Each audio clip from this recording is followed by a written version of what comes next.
എല്ലാ കൂട്ടുകാർക്കും ഓട്ടോമേഷൻ എൻജിയുടെ മറ്റൊരു വീഡിയോയിലേക്ക് സ്വാഗതം. ഇന്ന് നമ്മൾ നോക്കാൻ പോകുന്നത് എന്താണ് ക്വറി പാരാമീറ്റർ എന്നുള്ളതാണ്. ഞാൻ JSON സെർവർ കളക്ഷനകത്തെ ഗെറ്റ് പോസ്റ്റ് ഡീറ്റെയിൽസ് എന്നുള്ള റിക്വസ്റ്റ് ആണ് ഇപ്പോൾ ഓപ്പൺ ചെയ്ത് വെച്ചിരിക്കുന്നത്.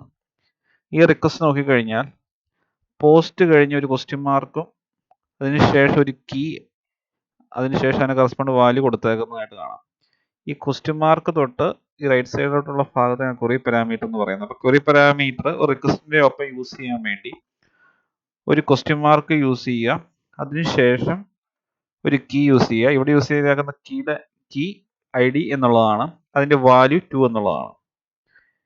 ഇനിയിപ്പോൾ ഞാൻ ഈ ക്വറി പാരാമീറ്റർ റിമൂവ് ചെയ്യുവാണ്. ക്വറി പാരാമീറ്റർ ആഡ് ചെയ്ത് കഴിയുമ്പോൾ ഈ പരാംസ് എന്നുള്ള ടാബിൻ്റെ അകത്ത് ക്വറി പരാംസ് എന്നുള്ള ഈ ഒരു സെക്ഷൻ്റെ അകത്ത് ഒരു പുതിയ റോ ആഡ് ആകുന്നത് നമുക്ക് കാണാം.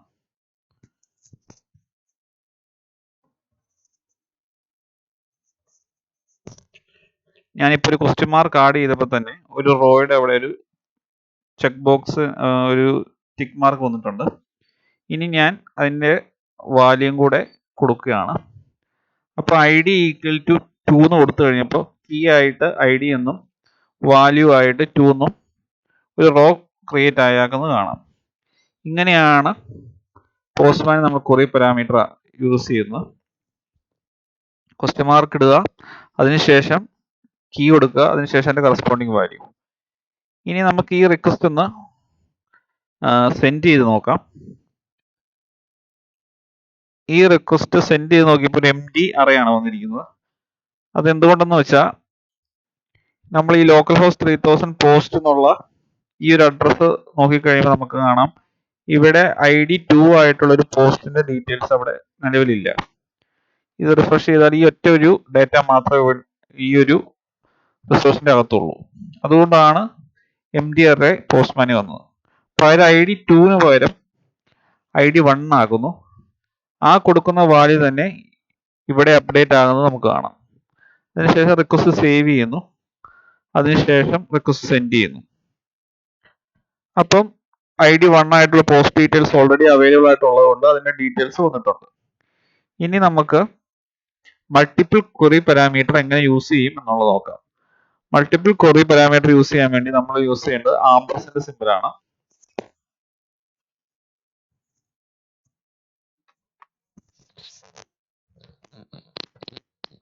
ആംപർസൻഡ് സിമ്പിൾ ആഡ് ചെയ്ത ശേഷം എന്താണോ കീ, പിന്നെ അതിന്റെ കറസ്പോണ്ടിങ് വാല്യൂം കൂടെ ആഡ് ചെയ്യുക. ഞാനിവിടെ യൂസ് ചെയ്യാൻ പോകുന്ന കീ ഓർഡർ എന്നുള്ള കീയും അതിന്റെ വാല്യൂ ആയിട്ട് ടൈപ്പ് കോഡ് എന്നാണ് കൊടുക്കാൻ പോകുന്നത്.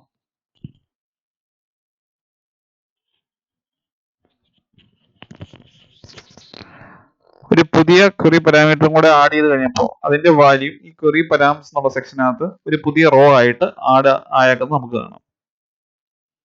ഇനി ഞാനിത് സെൻഡ് ചെയ്യാൻ പോവാണ്. സെൻഡ് ചെയ്തപ്പോൾ സെയിം ഡീറ്റെയിൽസ് തന്നെയാണ് വന്നിരിക്കുന്നത്. ഇനി നമുക്ക് ഇതിനകത്ത് ഒരു ഡിഫറൻസ്, ഈ ക്വറി പാരാമീറ്ററിന്റെ പ്രാക്ടിക്കൽ യൂസേജ് കാണിക്കാൻ വേണ്ടി ഞാനൊരു പുതിയ ഒരു പോസ്റ്റ് ഡീറ്റെയിൽസും കൂടെ ആഡ് ചെയ്യാൻ പോവാണ്. ആ ആഡ് ചെയ്യുന്ന പോസ്റ്റിന്റെ ഡീറ്റെയിൽസ് എന്ന് പറയുന്നത് അതിൻ്റെ അകത്ത് ടൈറ്റിലും ഓർഡറും സെയിം തന്നെയായിരിക്കും. അതായത് ID 1 ആയിട്ടുള്ള പോസ്റ്റിന്റെ അതേ ഡീറ്റെയിൽസ് തന്നെ ആയിരിക്കും പുതിയതായിട്ട് ക്രിയേറ്റ് ചെയ്യാൻ പോകുന്ന പോസ്റ്റിന്റെ ഡീറ്റെയിൽസ് ആയിട്ട് വരാൻ പോകുന്നത്. അപ്പൊ ഞാൻ പുതിയൊരു റിക്വസ്റ്റ് സെൻഡ് ചെയ്യാൻ പോവാണ്. ഇതിനകത്ത് നോക്കിക്കഴിഞ്ഞാൽ കാണാം ID 1 ആയിട്ടുള്ള അതേ പോസ്റ്റിന്റെ ഡീറ്റെയിൽസ് ഞാൻ ഇവിടെ കൊടുത്തിരിക്കുന്നത്. അപ്പം ഇത് സെൻഡ് ചെയ്ത് കഴിയുമ്പോൾ ഒരു പുതിയ ID 2 ഉള്ള ഒരു പുതിയ പോസ്റ്റ് അവിടെ ക്രിയേറ്റ് ആവുന്നതായിരിക്കും.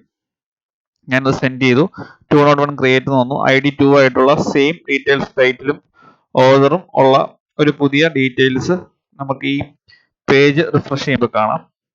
ഇതിനകത്തെ ഡിഫറൻസ് എന്ന് പറയാൻ IDയുടെ വാല്യൂ മാത്രമേ ഉള്ളൂ. ഇനി നമ്മൾ ഈ ക്വറി പാരാമീറ്ററിന്റെ യഥാർത്ഥ ഒരു യൂസേജ് എന്ന് പറഞ്ഞാൽ നമുക്കിപ്പോൾ നോക്കാം. ഇപ്പൊ ID equal to 1, order equal to type code. ഇതിന് പകരം സെയിം ആയിട്ടുള്ള രണ്ട് കാര്യങ്ങളും വെച്ച് ഞാൻ ക്വറി ചെയ്തെടുക്കാൻ പോവാണ്. അപ്പം ID മാറ്റിയിട്ട് ഞാൻ ടൈറ്റിൽ അതിന്റെ വാല്യൂ JSON സെർവർ എന്നുള്ള കൊടുക്കാൻ പോവാണ്.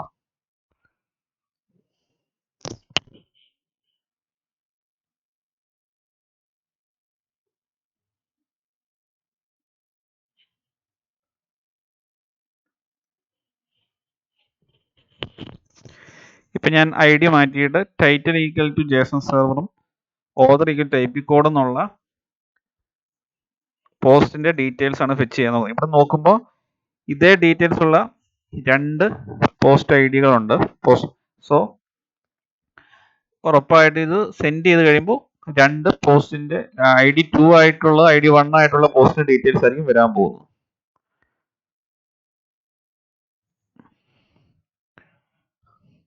നമ്മൾ എക്സ്പെക്ട് ചെയ്ത പോലെ തന്നെ അതുപോലെ തന്നെ ഡീറ്റെയിൽസ് വന്നിട്ടുണ്ട്. ഇനി നമുക്കൊരു പർട്ടിക്കുലർ ID 1 ആയിട്ടുള്ള അതിന്റെ മാത്രം ഡീറ്റെയിൽസ് ആണ് നമുക്ക് ഡിസ്പ്ലേ ചെയ്യേണ്ടത് എന്നുണ്ടെങ്കിൽ ടൈറ്റിൽ എന്നുള്ള കീ നമ്മൾ മാറ്റുന്നു. അതിനുശേഷം ID കൊടുക്കുന്നു.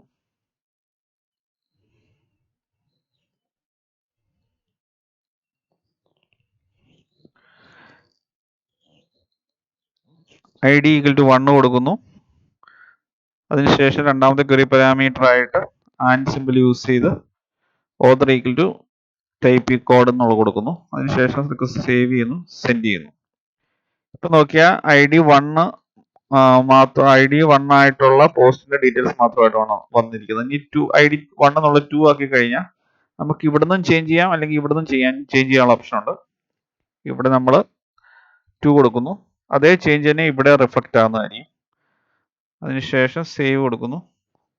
അതിനുശേഷം സെൻഡ് ചെയ്യുന്നു. ഇനി വരാൻ പോകുന്ന പോസ്റ്റ് ID 2 ആയിട്ടുള്ളതിന്റെ വാല്യൂ ആയിരിക്കും. അപ്പം ഇങ്ങനെയാണ് ക്വറി പാരാമീറ്റർ യൂസ് ചെയ്യുന്നത്. നമുക്കിനി ഈ ക്വറി പാരാമീറ്റർ ഈ ക്വറി പാരാമീറ്റർ ഉള്ള സെക്ഷനിൽ നിന്ന് എനേബിൾ ചെയ്യാനോ ഡിസേബിൾ ചെയ്യാനോ ഉള്ള ഓപ്ഷൻ ഉണ്ട്.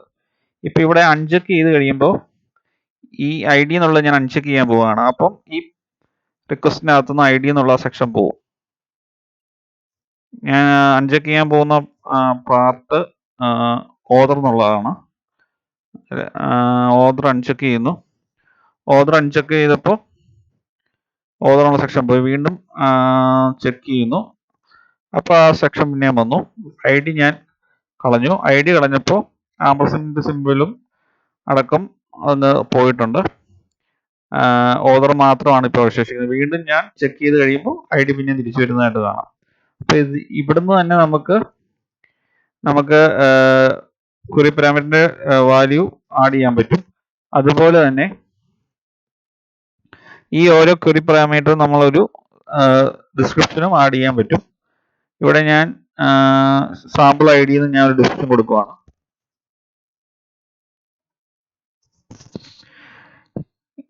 ഡിസ്ക്രിപ്ഷൻ കൊടുക്കുമ്പോൾ എപ്പോഴും മീനിങ് ഫുൾ ആയിട്ടുള്ള ഡിസ്ക്രിപ്ഷൻ കൊടുക്കുക. നിങ്ങളുടെ യൂസേജിനനുസരിച്ച് നിങ്ങളുടെ API-ക്കകത്ത് ആ ഒരു പർട്ടിക്കുലർ ക്വറി പാരാമീറ്റർ എന്താണോ ചെയ്യാൻ ഉദ്ദേശിക്കുന്നത് അതിന്റെ റെസ്പോൺസ് ഡിസ്ക്രിപ്ഷൻ കൊടുക്കുക. അതുപോലെ തന്നെ നമുക്ക് ഇവിടെ ഡിസ്പ്ലേ ചെയ്തേക്കുന്ന ഏതൊക്കെ കോളംസ് ഡിസ്പ്ലേ ചെയ്യണമെന്നുള്ള ഓപ്ഷൻസ് നമുക്ക് ചൂസ് ചെയ്യാനുള്ള ഓപ്ഷൻ ഉണ്ട്. ഇവിടെ 3 ഡോട്ട്സ് കാണാം. അവിടെ വ്യൂ മോർ ആക്ഷൻസ് എന്നുള്ള ബട്ടൺ ക്ലിക്ക് ചെയ്യുക. ഇപ്പം നമുക്ക് ഡിസ്ക്രിപ്ഷൻ എന്നുള്ള ആ കോളം വേണമെന്നുണ്ടെങ്കിൽ ഡിസ്ക്രിപ്ഷൻ അൺചെക്ക് ചെയ്താൽ മതി. അപ്പോൾ ഡിസ്ക്രിപ്ഷൻ പോകും. വീണ്ടും അത് ഡിസ്പ്ലേ ചെയ്യണമെന്നുണ്ടെങ്കിൽ വീണ്ടും ഈ 3 ഡോട്ട്സ് ക്ലിക്ക് ചെയ്ത ശേഷം ഡിസ്ക്രിപ്ഷൻ ചെക്ക് ചെയ്താൽ മതി.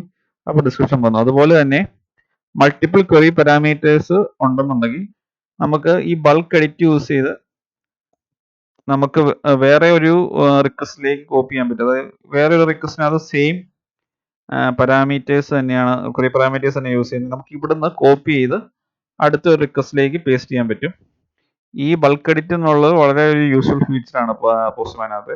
മൾട്ടിപ്പിൾ ക്വറി പാരാമീറ്റേഴ്സ് ഉണ്ടെങ്കിൽ അത് നമ്മൾ വീണ്ടും ഒരു വേറെ റിക്വസ്റ്റിലേക്ക് അതേ ക്വറി പാരാമീറ്റർ തന്നെ ഇവിടുന്ന് കോപ്പി ചെയ്തെടുക്കുക എന്ന് വെച്ചാൽ ഇച്ചിരി ബുദ്ധിമുട്ടുള്ള ഒരു പ്രോസസ്സാണ്. അപ്പോൾ അങ്ങനെയുള്ള കേസുകൾ നമുക്ക് ഈ ബൾക്ക് എഡിറ്റ് ഓപ്ഷൻ യൂസ് ചെയ്ത് നമുക്കിത് ഫുള്ളായിട്ട് കോപ്പി ചെയ്യുക. എന്നിട്ട് ഏത് റിക്വസ്റ്റിലാണോ ഇതേ പാരാമീറ്റർ യൂസ് ചെയ്യേണ്ടത് അവിടെ നമുക്ക് ഇതേ ബൾക്ക് എഡിറ്റിനുള്ള ആ സെക്ഷനിൽ കൊണ്ട് പേസ്റ്റ് ചെയ്യാം. അങ്ങനെ നമുക്ക് ഈ ക്വറി പാരാമീറ്റേഴ്സ് വേറെ റിക്വസ്റ്റിലേക്ക് റീയൂസ് ചെയ്യാനും സാധിക്കും. അപ്പം എല്ലാവർക്കും ക്വറി പാരാമീറ്ററിന്റെ യൂസേജ് മനസ്സിലായെന്ന് വിശ്വസിക്കുന്നു. ഈ വീഡിയോ നിങ്ങൾക്ക് ഉപയോഗപ്രദമായിട്ടുണ്ടെങ്കിൽ തീർച്ചയായിട്ടും ഈ ചാനൽ ഒന്ന് സബ്സ്ക്രൈബ് ചെയ്യുക. കൂടാതെ ഈ വീഡിയോ ലൈക്ക് ചെയ്യുക, ഷെയർ ചെയ്യുക. കൂടാതെ നോട്ടിഫിക്കേഷൻ ബെൽ ഐക്കൺ കൂടെ ക്ലിക്ക് ചെയ്യുക. Thanks for watching.